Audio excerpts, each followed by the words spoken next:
여러분 안녕하세요. 소노라인입니다. 온라인 초음파 강의에 대해서 많이들 물어보시는 질문이 있는데요.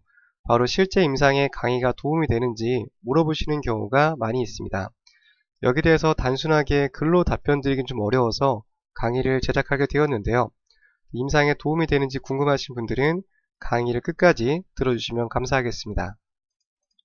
우선 자주 묻는 질문을 보게 되면 나는 자격증을 따는 것보다 실무에 필요한 내용을 공부하고 싶은데 강의가 도움이 되나요? 라고 물어보시는 경우도 있고요.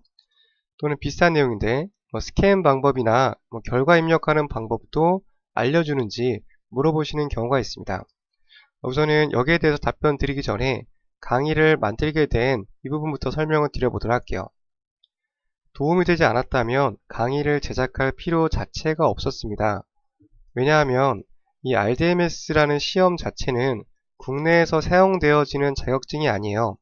따라서 공부를 해도 그만 안 해도 그만인데 이렇게 강의를 제작하게 된 이유에는 이 자격증 공부가 실무에 상당히 많은 도움이 되기 때문입니다. 그래서 우선적으로 말씀을 드리고 싶은 것은 강의를 제작하게 된 계기는 분명히 도움이 되기 때문에 제작이 되었다라는 거 우선적으로 말씀을 드릴 수가 있겠고요. 디테일하게 설명을 좀 드려보도록 하겠습니다. 우선 초음파 업무에 필요한 지식을 크게 네 가지로 나눠볼 수가 있는데요. 첫 번째로는 장비를 조절하는 능력입니다. 이 부분도 상당히 중요한데요. 초음파 장비를 사용하는데 이 장비의 특징이라든지 각각의 기능들을 모르고 검사하는 경우가 상당히 많습니다.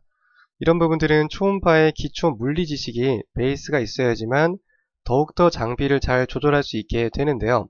이런 부분들의 스킬이 올라가면 올라갈수록 검사의 질도 향상되게 되고 질병을 평가하는데 많은 도움을 얻게 됩니다. 두 번째는 해부학이에요. 이 부분은 모든 파트가 동일하죠. 가장 중요하고 기본이 되는 내용들입니다. 세 번째는 병리학이죠. 어떤 질병의 종류와 특징을 알면 알수록 진단하는 데 많은 도움이 되게 됩니다. 마지막으로 이 부분이 중요한데요. 초음파 영상에 대한 특징을 이해하는 게 중요합니다. 예를 들어서 나는 해부학과 병리학적인 베이스는 확실히 있다라고 생각하시는 경우가 있어요. 하지만 초음파 영상에서 보여지는 해부학이라든지 병리학 등에 대해서는 부족한 경우가 많습니다. 실제 초음파 업무에서 필요한 것은 영상에서 보여지는 해부학과 병리학의 특징이거든요. 그래서 이런 부분에 대한 공부가 상당히 또 중요하다라고 강조를 드릴 수가 있겠습니다. 초음파 업무에 대한 필요한 지식에 대해서 알아봤고요. 이번에 보실 내용은 RDMS 시험에서 주어지는 컨텐츠 아웃라인입니다. 쉽게 말해서 시험 범위라고 보시면 돼요. 이러한 비중으로 시험이 출제가 되고 있습니다. 첫 번째로는 해부학과 생리학이 전체 30%를 차지해요. 상당히 중요한 부분이죠. 시험에서도 큰 비중을 차지하고 있습니다. 두 번째로는 패솔로지예요. 질병을 진단하는 능력이고요. 전체 40%를 차지하고 있습니다. 이 두 가지만 봐도 알 수 있듯이 시험을 준비하게 되면은 기본적인 해부학과 그리고 병리학적인 부분들을 공부를 하지 않을 수가 없어요. 많은 비중을 차지하기 때문이죠. 그 다음으로는 물리 관련된 부분들, 장비 컨트롤과 연관된 부분이고요. 그 다음은 프로토콜, 검사 방법과 인테그레이션 데이터는 보통 영상 이외에 환자의 증상이라든지 다른 검사, 혈액 검사 소견을 보고 진단에 활용할 수 있는 능력을 평가하는 파트라고 볼 수 있겠습니다. 마지막으로는 환자 케어라든지 또는 환자 치료 방법 등 다양한 부분들, 초음파 검사에 연관되는 다양한 부분들에 대해서도 평가를 하게 되고요. 이러한 내용들을 종합적으로 평가를 해서 점수를 매겨서 합격을 하게 되거나 불합격을 하게 되는 이런 내용이다라고 보시면 되겠습니다. 그래서 RDMS 강의 자체는 여기에 대한 베이스가 같이 맞춰져서 제작이 되어져 있어요.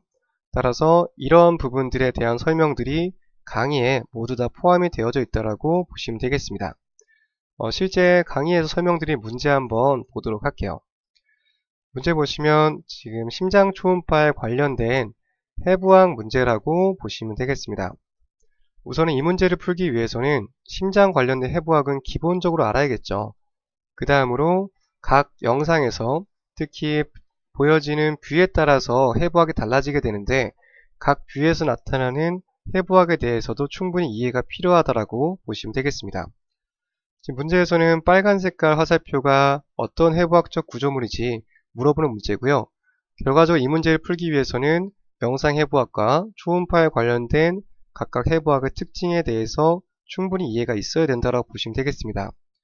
이러한 내용들이 준비가 되어 있다면 당연히 임상에 도움이 될 수밖에 없겠죠. 영상에 대한 해부학을 알고 있으면은 어떤 본인이 보고자 하는 구조물을 잡는 데 있어서 당연히 도움이 되기 때문입니다. 첫 번째로 해부학에 대한 설명을 드렸고요. 두 번째는 또 임상에서 가장 필요하게 되는 병리학적인 부분들이에요. 이 문제 같은 경우는 좌심실의 운동성을 가장 잘 묘사한 보기를 선택하는 겁니다. 동영상이 있게 되고요. 실제 영상을 보면서 여기에 대해서 제대로 된 설명을 찾아야 되는데 그렇다면 결과적으로 파인딩을 제대로 쓴 거죠. 이 문제를 풀기 위해서는 두 가지가 필요하게 되는데 영상을 보고 정상과 비정상을 구분해야 되고요. 그리고 영상을 제대로 묘사한 정확한 파인딩을 적고 있는 문장을 찾아야 됩니다. 우선 영상을 한번 보도록 할게요. 영상 보시면은 심장의 움직임을 나타내고 있게 되는데요. 이런 식으로 실제 움직임을 보면서 영상을 평가하게 되고 관련된 파인딩을 찾아야 되는 그런 문제라고 보시면 되겠습니다. 굳이 말씀드리지 않아도 영상을 보고 분간하는 능력 그리고 결과를 찾는 이러한 능력들은 충분히 임상에서 도움이 될 수 있는 그런 스킬들이라고 보시면 되겠습니다. 그 다음으로 공부하게 될 때 이러한 교재로 공부하게 되는데요.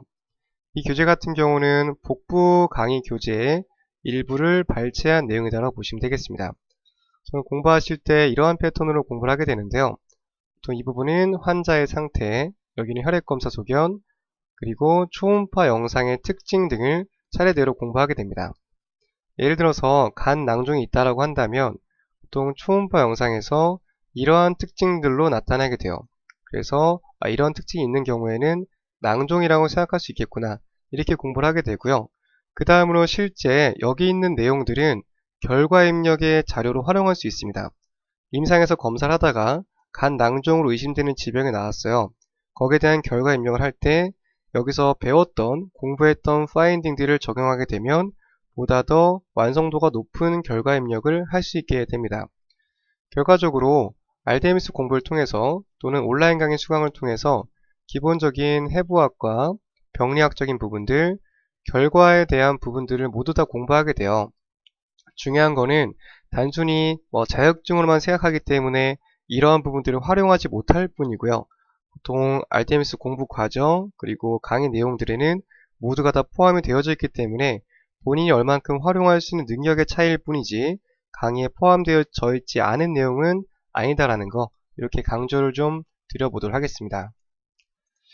보통 많이들 고민하시는 게 이런 부분인데요. 내가 좀 필요한 부분만 공부하고 싶어 하시는 분들이 많이 계십니다. 당장 지금 실무를 해야 되니까 이런 좀 기본적인 내용 빼고 좀 필요한 부분만 하고 싶다 이렇게 말씀하시는 분들이 계신데요. 제가 좀 다른 식으로 좀 비유해서 설명을 좀 드려보도록 할게요. 우리가 또 비슷하게 체득하는 과정 중에 영어랑 많이 제가 비유해서 설명을 드리는데요.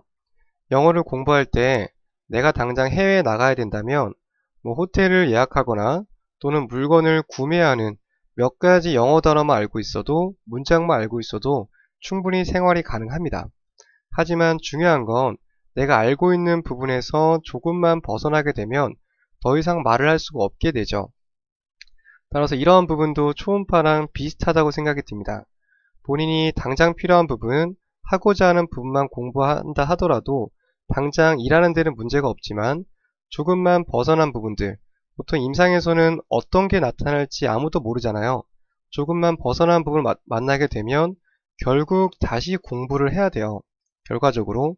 그렇다고 한다면 계속 뭔가 나올 때마다 공부를 산발적으로 하다 보면 크게 남는 것도 없고 시간도 오래 걸리면서 결론적으로는 넓은 과목을 오랜 시간 동안 공부를 해야 됩니다. 하지만 전반적으로 시험 준비를 통해서 또는 초음파 전체 과정을 통해서 공부를 한번 해놓으시면은 본인이 필요한 부분에 대한 부분도 파악이 가능하고요. 일부분 필요한 부분이 파악이 되었다면 전체 부분을 토대로 해서 여기 있는 내용을 보다 더 집중적으로 공부하시면 되겠죠. 이렇게 되면 나중에 다른 파트가 나온다 하더라도 그 부분을 금방 찾아서 다시 집중적으로 공부할 수 있기 때문에 보다도 효율적이고 시간도 절약되는 방법이다라고 보시면 되겠습니다. 또 초음파 공부를 오래 하신 분들이 늘 강조하시는데요. 초음파 학문은 모두가 연결이 되어져 있습니다. 기초 물리부터 해부 병리학 다 연결되어 있고 각 모든 파트도 연결되어 있어요. 예를 들면 복부장기와 심장 쪽도 연관 지어지는 부분들이 상당히 많습니다. 따라서 어느 한 곳을 정해서 공부하는 것은 계속해서 빈틈이 생겨나게 되거든요. 결과적으로는 어느 파트에만 지정될 것이 아니라 전반적으로 폭넓게 공부하는 과정이 초음파를 오래 하시다 보면은 꼭 필요하게 됩니다. 그렇기 때문에 처음부터 기초 베이스 어느 다 똑같죠. 기본기가 잘 갖춰져 있으면 그 위로 탑을 쌓기 쉬운 것처럼 기본기에 투자하는 시간들이 많이 들어가면 들어갈수록 나중에 시간 절약이 훨씬 더 된다라고 보시면 될 것 같아요. 따라서 이런 기본기를 쌓는 과정들에 대해서 고민하시는데 따로 고민하실 필요 없이 RDMS 관련된 공부를 하시거나 여기에 대한 강의를 들으셔도 좋고요. 여기에 대한 공부를 해주시면은 아까 설명드린 초음파의 기본적인 4가지를 동시에 공부할 수 있기 때문에 분명히 실제 임상에서도 도움이 될 수 있다라고 자신있게 말씀을 드릴 수가 있겠습니다. 저는 이 부분을 좀 더 강조드리고 싶은데요. 바로 고민하는 시간이 가장 아깝습니다 라고 말씀을 드리고 싶어요. 강의를 들으셔도 좋고 개인적으로 공부를 하셔도 관계는 없습니다. 중요한 거는 이걸 할지 저걸 할지 망설이다가 시간만 계속 지체가 되는 것이죠. 보통 잘 아시겠지만 해를 거듭할수록 본인이 공부하는 데 시간을 내는 것은 점점 어려워지게 됩니다. 지금 현재 마음먹었을 이 시기가 그나마 공부하기에 좀 더 여유로운 상황이라고 볼 수가 있어요. 그렇기 때문에 어떤 선택을 하든 관계는 없고요. 하지만 공부를 하기로 마음먹었다면 바로 시작을 하시기를 권장을 드립니다. 1년, 2년 계속해서 고민만 하고 결과적으로 아무것도 하지 않았다면 그 시간 자체는 너무나 아깝습니다. 미리 시작했다면 뭐라도 할 수 있는 시간이기 때문이죠. 그래서 꼭 강조드리고 싶은 것은 여러분들은 꼭 이런 고민을 좀 줄이시고요. 그리고 바로 어떤 부분이든지 시작을 좀 하고 도전을 했으면 하는 바람이 가장 크다라고 말씀을 드릴 수가 있겠습니다. 네, 이것으로 강의 마치도록 하고요. 또 궁금하신 부분들은 따로 사이트를 통해서 문의를 해주시면 답변 드리도록 하겠습니다. 네, 강의 마치도록 하겠습니다. 감사합니다.